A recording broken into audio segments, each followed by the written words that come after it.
Magandang araw po, si Dr. Willie Ong ito. Magbibigay lang ako ngayong araw ng mga tips tungkol sa hyperacidity, masakit ng sikmura, yung tinatawag nating ulcer, acid reflux. Ito po ay pangkaraniwan tong mga sakit na to at marami akong nakakasalubong, mga followers natin. Lagi nila sinasabi, Doc, masakit ang tiyan ko. Ano ba magagawa ko, Doc? Lagi masakit ang tiyan ko, magpapa-endoscopy ako. Iba sinasabi, lagi sila umiinom ng mga gamot like mga omeprazole, umiinom na sila ng isang buwan nito, hindi pa raw gumagaling. Kaya ang tips natin ngayon, napakaganda ha. Masakit ang tiyan, kung meron kayong nangangasim, hyperacidity, parang maasim, o yung tinatawag na GERD, gastroesophageal reflux disease. Pwede rin yung impatcho or indigestion, hindi matunawan, laging masakit dito. Tsaka pag umatake itong mga sakit sa tiyan, medyo nakakatakot, diba? Parang nakakatakot, kakabugan dibdib mo. So, tuturuan ko kayo ng murang paraan ng paggagamot nito at safe na paraan para hindi kayo gagastos ng malaki. Ha? Kasi ito yung sa tingin ko, most common problem natin dito sa Pilipinas. So, papakita ko itong picture na hinanda natin tungkol sa hyperacidity at GERD. Reverse ko lang. Yan. So, sa mga taong may acid, pwede mo sabihing acid, ito yung mga sintomas na mararamdaman ninyo. Ayan, no? Madalas nagbo-burp, parang may maasim dito sa may lalamunan. Parang laging may laway na maasim, yun. Acid kasi tumataas. Minsan naman, pakiramdam mo, parang may nakabara lagi sa leeg. Pwedeng acid yan, ha? Iba, nagsusuka. Minsan, pag nag-burp ka, may pagkain medyo lalabas. At ang hapdi nito, banda rito sa may dibdib. Kala mo nga, chest pain. Kala mo sakit sa puso. Pero hindi naman talaga chest pain. Tawag dyan, heartburn. Ha? Pero kahit tinawag na heartburn, hindi yan konektado sa puso. Tinatawag lang heartburn. Pero yung problema galing sa sikmura. Papakita natin na ito ang dahilan yan. So, ito yung tiyan natin. Itong pinapakita ko, that's our stomach. Nakita nyo, maraming mga pagkain, maraming acid. Dapat pagkain yan tuloy-tuloy dito. Pero minsan kasi, pag kumain tayo, kung mali-mali ang kinakain, masyadong spicy, maanghang, aakyat yung acid yan, umaakyat to. Pag umakyat yung acid do sa tiyan, kailangan natin yung acid do sa tiyan pang tunaw. Pero pag bumukas itong sphincter, medyo maluwag, aakyat yung acido, maasim yan, masakit yan, mahapdi yan. Yan ang tinatawag na heartburn. Parang mainit ang pakiramdam nyo, ha? So, pag ganyan ang sintomas ninyo, malamang meron kayo nitong hyperacidity. Kung malala, pwede maging ulcer. Papakita natin anong mga causes nito. Yan. Para makaiwas tayong mga Pilipino sa sakit sa tiyan. Ito po ang nagkukos ng mga sakit sa tiyan tulad ng hyperacidity, ulcer, acid reflux, tsaka GERD. Yan, no? Sobrang soft drinks, ha? Carbonated kasi. Sobrang alak. Paninigarilyo, hindi yan maganda sa tiyan natin. Pagkaing masyadong mamantika, ha? Mga fatty foods, lechon, crispy pata, lechon kawali. Pag matataba kasi, matagal po nag-i-stay sa tiyan. So, ingat sa mga pagkain. Alam niyo naman yung mga matatapang na pagkain, yan ang mga problema. So, ito nangyayari sa tiyan. Ito yung mga acid. Umaakyat siya. Umaakyat siya. Ito yung actual picture nakikita sa endoscopy. Mahal po magpa-endoscopy mga 5,000 to 8,000, ha? Kung di naman kailangan, baka pwedeng wag na lang. Kasi kung magpapa-endoscopy, mahal din. At yung gamutan, pareho din. Ito, naglalagay sila ng scope, gastroscopy. Ito yung maraming pinapagawa sa inyo. May kamahalan, sisilipin kung nasaan ang sugat. Diyan ba yung sugat? Malaki ba ang sugat? Anong sugat makikita? Ito, makikita ang sugat. Kita niyo yan? Ulcer yan. Ulcer yan. Yan, may sugat pinapakita. Ulcer. Ang ulcer, hindi pinapabayaan kasi pwedeng maging gasgas. Yan, kita nyo. Nagasgas na matagalan, nagsugat. At May kaso, pag malala talaga, hindi mo pinapabayaan mo, pwede maging esophageal cancer. Yan ang iniingatan natin. Pag naging cancer, delikado. Ito yung itsura ng cancer. Okay, so babantayan natin, bibigyan ko kayo ng tips para magamot itong problema sa tiyan. So, salamat po sa pag-share. Pwede nyo i-share to para makita ng ating kababayan. Papakita ko sa inyo yung tips. Reverse ko lang sandali. Mga simpleng tips para sa ulcer. Okay? So, number 1, iwas tayo sa mga, salamat sa pag-like, salamat sa pag-love, at pag-share para makatulong tayo sa ating kababayan. Iwas sa maasim at maanghang na pagkain. Alam nyo naman yung mga spicy, yung mga masyadong chips, di ba? Junk food. Junk food, durug-durug, maalat, hindi maganda sa tiyan, magkukulo yung tiyan mo. Sigarilyo, alak, hindi rin maganda, walang laman ng tiyan, tapos lalagyan ng alak. Matapang masyado. Minsan yung sobrang bawang, sibuyas, ang tapang ng kinakain, very spicy. Mas mahapdi rin parang mainit yung tiyan mo Ayaw yan minsan ng tiyan, lalo na yung mga masela ng tiyan. So, piliin nyo yung medyo corning pagkain medyo bland foods. Yung kanin lang, kanin puti, pwedeng lugaw, tapos isda lang, simpleng pagkain lang, wala masyadong halo-halo na marami. Yung simple lang na madaling tunawin ng tiyan. Mas malalambot na pagkain, mas maganda. Number 2, kakain kayo ng pakonti-konti lang, ha? Isang cause ng hyperacidity, yung pananakit ng tiyan, pinakita ko yung picture, di ba?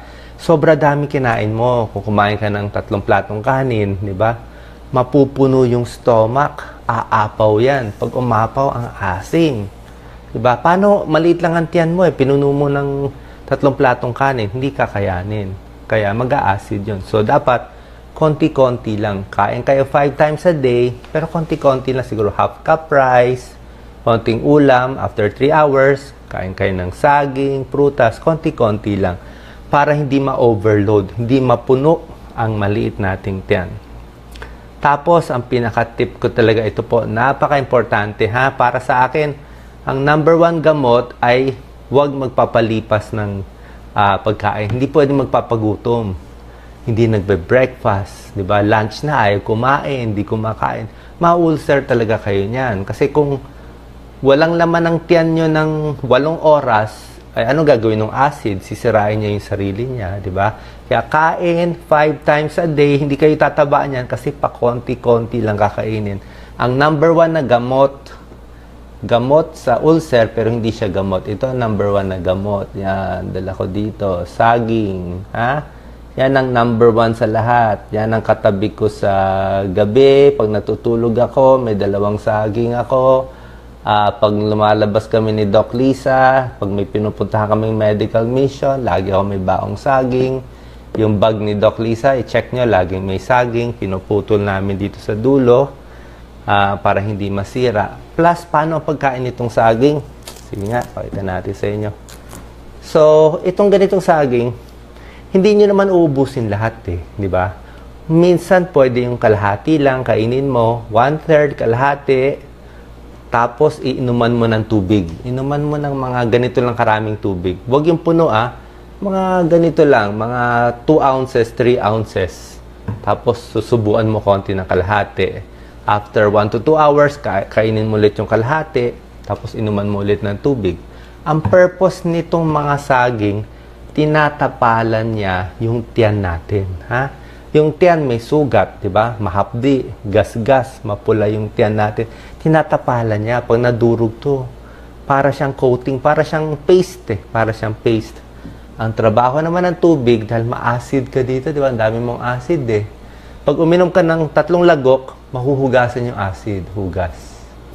After 20 minutes, 2-3 lagok, hugas na naman yung acid, matutulak yung acid, maaalis at yan. So, parang hinuhugasan mo siya.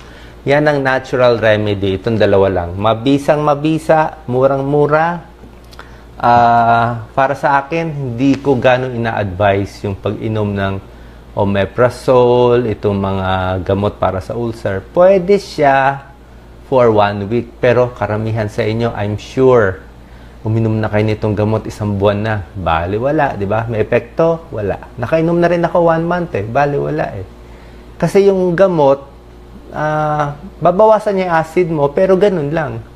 Hindi niya babaguhin yung 24 hours. Ito, ginagamot mo siya eh. Inaayos mo yung diet mo. Mas maganda yung baguhin yung pagkain, baguhin yung diet, mas happy ang tiyan mo. Kaysa isang tableta lang, tapos kakain ka naman ng hamburger, inom ka ng alak, bali wala yung tableta. Tsaka yung mga tablets, pag hindi rin pwede sobra tagal. 1 to 2 weeks lang. Pag umabot ng 3 months, 4 months, medyo may side effect. Baka masira ang buto, baka may side effect, sobra pang mahal, 100 pesos per tablet, maubos ang pera nyo. Sayang. Sayang, di ba? So, di bali mahal yung gamot kung effective eh. Kadalasan di rin. Nasubukan ko na eh. Isa pa, i-replay nyo na lang yung video ko kung para marinig nyo lahat ng tips ko, hindi ko na ulit-ulitin. Kumain ng saging at tinapay. Number 4, inom ng tubig every 20 to 30 minutes. Maganda yan, konting hugas. Pag sumakit ang tiyan nyo, alam nyo na kung ano kasalanan nyo, ha? Kumain ng marami, masyadong spicy. Sa fruits, wag din sobra asim. Bawal din yung mga... Yung iba, hindi kaya masyado maraming mangga, green mango, pineapple, masyado maasim. Depende sa inyo kung kakayanin. Yung kalamansi, suka, yung iba hindi kaya. Kaya konti-konti lang. Sigarilyo, alak. At ito pa. Yung pain relievers, ha? Bawal na bawal ang pag-inom ng pain relievers kung may ulcer, itong mga hyperacidity. Yung pain relievers, mefenamic acid, ibuprofen, celecoxib, lahat yan, nakakasira ng tiyan, ha? Nakakahapdi ng tiyan, nakakasira. Para sa pain, pero nakakasira ng tiyan, eh. Kung gusto mo after meals, aspirin, napakaganda yung aspirin sa puso, sa heart attack, pero sa maling pag-inom, pag ininom mo yung aspirin na walang laman tiyan, mau-ulcer ka rin. Ano solusyon? Pag nagasgas yung tiyan sa aspirin, saging. It's proven. May medical studies. Sa gatas, yung iba okay sa gatas, yung iba lalo nag-acid sa gatas. So, depende yung gatas sa inyo. At isa pa, ayaw mo yung tiyan mong punong-puno, kaya kayo nakikinig, imagine nyo, ano bang ginagawa ko sa buhay ko na mali? Ayusin mo lang yung buhay mo, ayusin mo lang itong mga tips ko, mawawala yung pain nyo, hindi na kayo magpapa-check up sa doktor, hindi na kayo gagastos ng mahal sa gamot sa doktor. Madali na. Mag-post kayo after 2 weeks, 1 month, sabi mo, Doc Willie, magaling na ako. So, isa pa, napupuno din yung tiyan kung sobra daming kinakain at masikip ang pantalon. Yan ang binago ko. Kaya yung pantalon ko may garter. Kahit corny, may garter. Pag masikip ang pantalon mo, very tight, ha? Pati yung baro, very tight, may ipit yung tiyan mo. Pag naipit yung tiyan, parang pinipiga mo yung stomach, akit yung acid mo. Diba? Paano piniga mo eh? So, maluwag yung pants, ha? Maluwag lang dapat, at komportable yung upo. At next, bawal humiga pagkakain. Bagong kain ka, di ba? Para hindi umakyat, huwag kang humiga. Kasi pag humiga ka, akyat yung kinain mo. Kung matutulog kayo na alas 10 ng gabi, ang huling kain mo, 3 hours before. Alas 7 huling kain, higa ka ng 10. 3 hours, medyo wala na yung pagkain sa tiyan. Ang pagkain, mga 4 hours na sa tiyan natin yan eh. Kaya mga 3 hours, pwede ka na humiga. At pag higa mo, huwag yung flat na flat yung higa, mag-GERD ka niyan kasi lalabas na eh. Pwedeng 2 unan muna. 2 pillows, mga ganyan muna. Ha? Relax lang, huwag magsisisipa. Relax lang, 2 pillows, medyo taas, para bumaba yung pagkain. After 1 to 2 hours, bababa na yan. Pag parang umaakyat yung acid, inuman ng tubig. Pag ginutom ng madaling araw, 3 a.m., 4 a.m., kain ng kalahati lang. Lagyan mo lang konting laman, lagyan mo lang tubig. So, yan sinturon, higa, huwag agad hihiga. Plus, bawas sa inis at bawas sa galit. Pag naiinis ka, nagagalit ka, itong tiyan mo magpro-produce ng acid. Hindi natin alam eh. Basta magalit ka, sumasabay itong tiyan natin. Pakita sa inyo yan. Pag nagalit, nainis, sasabay itong tiyan. Gagawa ng acid. Diba? Ayaw mo puno siya. Diba? Ayaw mo masikip ang pantalon. Ayaw mo punuin. Masyado na pagkain. Yan ang mga tips ko. Tapos ito yung mga pagkain. Kita mo yung mga tinuro sa inyo. Tubig. Mga corning pagkain lang. Yan. Saging number 1. Apple, pwede. Tinapay, okay din. Gulay, okay. Isda. Yan. Simpleng kain lang ang okay sa iyong tiyan. Ito mga tips, di ba? Hindi lang to sa akin, talagang worldwide tips to. Ayan, Magpapayat, kung sobra taba, kasi masikip niyan tiyan. Higa, mataas ang unan.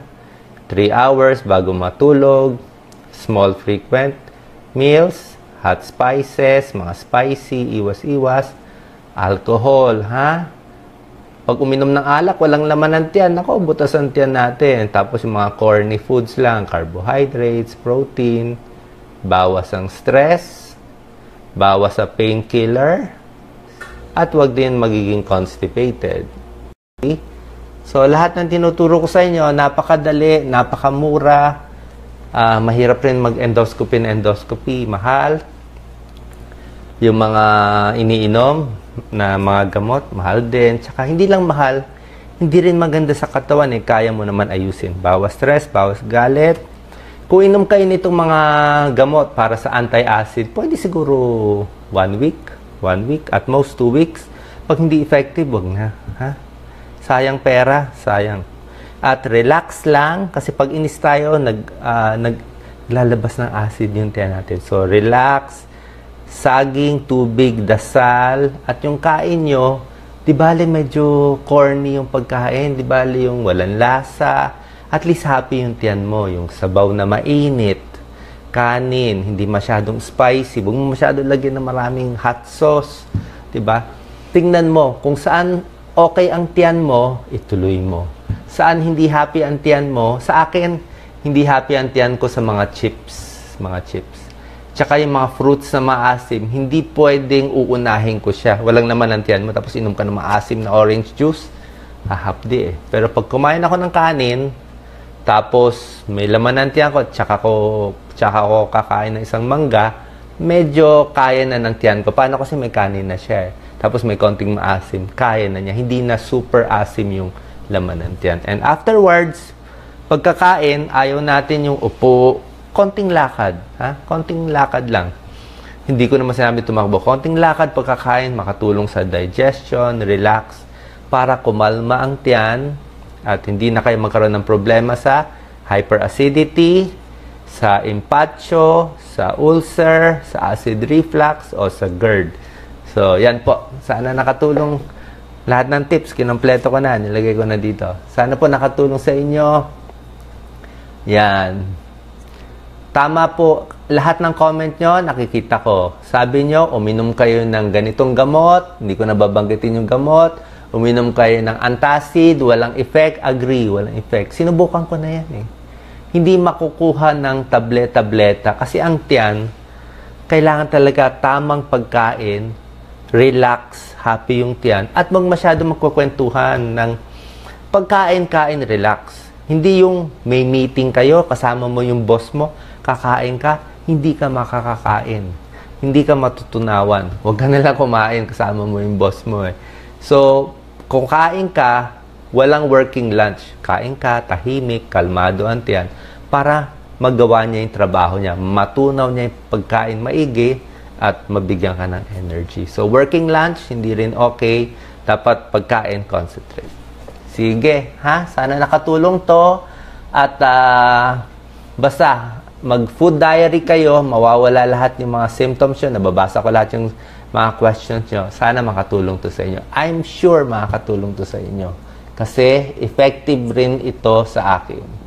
Okay, salamat po. God bless po. Salamat sa pag-like, salamat sa pag-love, salamat sa pag-share para ang buong Pilipinas wala nang masakit ang tiyan. At konting-konti na lang ang kailangan mag-endoscopy kung namamayat, may dugo sa dumi, maitim ang dumi, yun, kailangan magpa-check, di ba? O talagang sobrang sakit, kakaiba yung sintomas. Pero kung paulit-ulit lang itong sakit ng tiyan, baka simpleng sakit lang, makukuha na ng aking health tips, libre, para makatipid tayo lahat, mabuhay na maayos, because health is wealth. Diba? Health is wealth. The most important, ha? Healthy tayo lahat para mayaman tayo lahat. God bless po. Bye-bye po.